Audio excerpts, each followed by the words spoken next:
Es Adviento. Se acerca la llegada del reino de los cielos. Sí, porque el Señor del reino de Dios es Jesucristo, el que llega. Literalmente, Adviento viene del latín adventus y significa venida. Y aunque hace alusión directa a la promesa de Dios al pueblo de Israel de que llegaría un día en el que Dios enviaría al Mesías.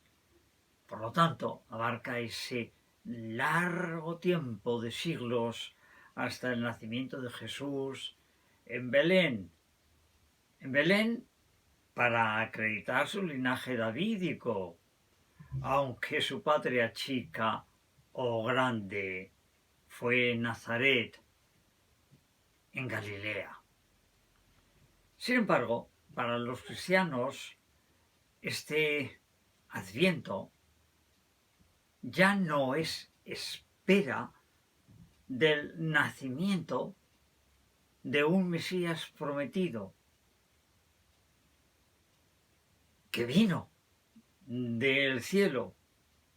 Y por más que los textos proféticos nos fortalezcan, el Adviento cristiano nos invita también a esperar en la promesa de aquel que dijo que volvería a venir. Esta vez en toda la magnificencia de su gloria al final de los tiempos. Hay un brevísimo relato muy importante que quiero en este momento usar. Está en el Evangelio de Lucas, capítulo 18, versículos 20. Versión de la palabra. Los fariseos preguntaron a Jesús: ¿cuándo vendrá el reino de Dios? Jesús les contestó: el reino de Dios no vendrá a la vista de todos. No se podrá decir está aquí o está allí. En realidad, el reino de Dios ya está entre vosotros. Algunos otros traductores traducen este texto como está el reino dentro de vosotros. Es decir, dentro del corazón del ser humano, como una fuerza invisible que actúa desde el interior, no excluyendo, por supuesto, a Dios. En realidad, el problema de esta traducción es la dificultad que todos los traductores tienen para traducir el griego entos a nuestro español moderno. A los budistas y a algunos cristianos que comparten algunos de sus pensamientos les encanta esta traducción. El reino está dentro de vosotros. Porque les sugiere precisamente la importancia del ser humano. Se justifica esa traducción en que Flavio Josefo utiliza una frase en la que aparece esta palabra. En griego dice Flavio Josefo, tes poleos entos, y se traduce dentro de la ciudad. Entos, dentro. Pero la dificultad está en que en los escritos del Evangelio de Lucas jamás se presenta el reino como una realidad interior y mucho menos como una cualidad propia del ser humano. Lo dice el exégeta Fitzmayer. En la traducción de entos como entre vosotros o en medio de vosotros, parece claro que se refería a la persona de Jesús, como afirma otro gran exégeta, especialista en Lucas, Kosselman. El reino ya se ha manifestado en Cristo, postura que coincide con la interpretación más tradicional que conocemos todos. Pero vamos a volver a Joseph Fitzmayer, que como experto en griego hace una traducción directa y traduce él: la llegada del reinado de Dios no está sujeta a cálculo. No podrán decir, mira, está aquí o está allí, porque de hecho el reinado de Dios, y aquí viene lo significativo de esta traducción, está a vuestro alcance. Reconozco que me encanta esta traducción, pero tiene el peligro de que algunos deduzcan que el reino es fácilmente asequible, o afirmar que el reino está a disposición del ser humano y que con solo quererlo el ser humano puede formar parte de él.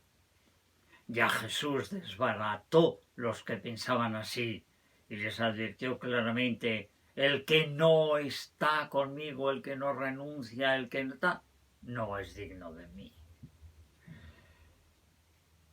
Esa postura sería no tener en cuenta el contexto de todo el Nuevo Testamento, en el que el ser humano no puede entrar a formar parte del reino de Dios si no es precisamente por Jesús.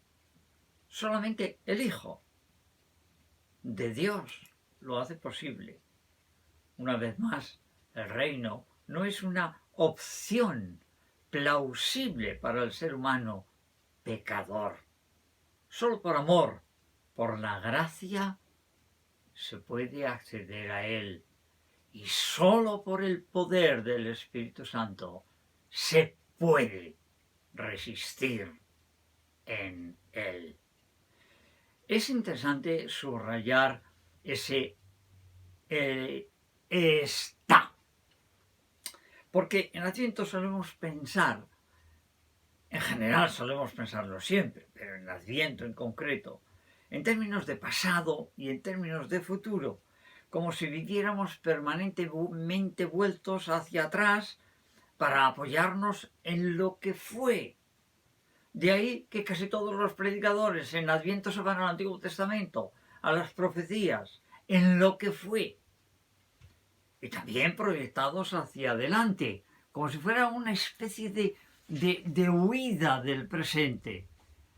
Consolarnos con la posibilidad de algo mejor de lo que ahora tenemos, entendiendo que lo que ahora tenemos es cristianismo, es cristiandad, es fe en Jesucristo. Se espera la segunda venida. En cualquier caso, ese encorsetarnos en el pasado o en el futuro nos equivoca y no disfrutaremos de verdad del significado del Adviento. Toda persona, lo reconozca o no, tiene un pasado. Su ADN está conectado genéticamente de forma inmediata con sus progenitores, los más próximos, y con mayor distancia de todo su árbol genealógico, pero también de nuestra cultura. De todos ellos hemos recibido, por un lado, genes y por otro lado, información. Somos como una gota de agua que fue océano, que evaporada por el calor del sol se convirtió en nube, que cae en forma de lluvia o nieve, que convirtiéndose en manantial, que se convierte en río que llega a los océanos y así se vuelve a reiniciar el ciclo. Jesús afirma que todo es ahora. Todo está ya. Por lo que la promesa y la venida se funden en un presente, en ese ya está aquí. A un cristiano este ya está aquí nos habla de la larga historia, no solo de la humanidad, sino de la historia de la salvación, que durante miles de años Dios fue ejecutando. Nos habla de la venida de Jesús, de su vida, de su muerte, de su resurrección, de su salvación.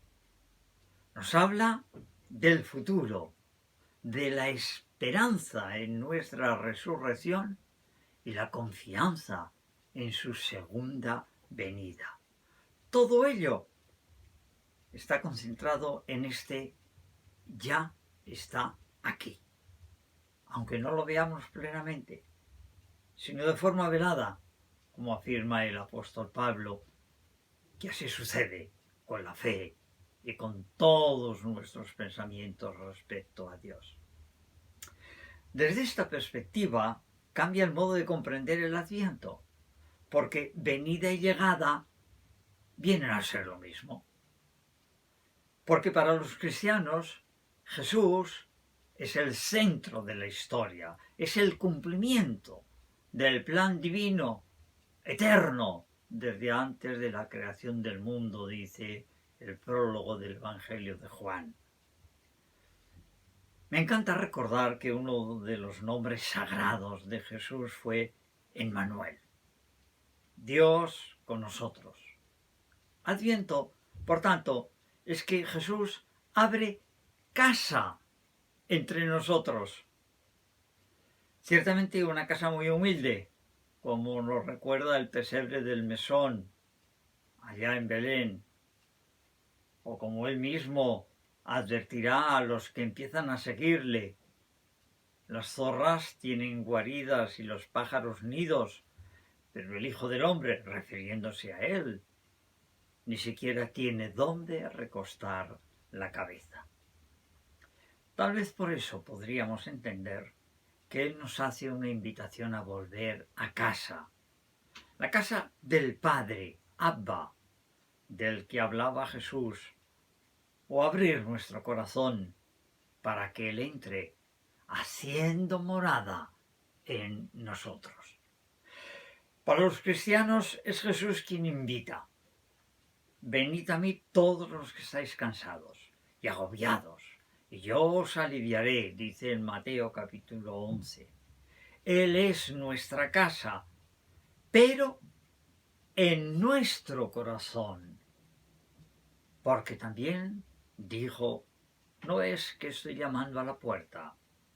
Si alguno oye mi voz y abre la puerta, entraré en su casa y cenaré en su compañía.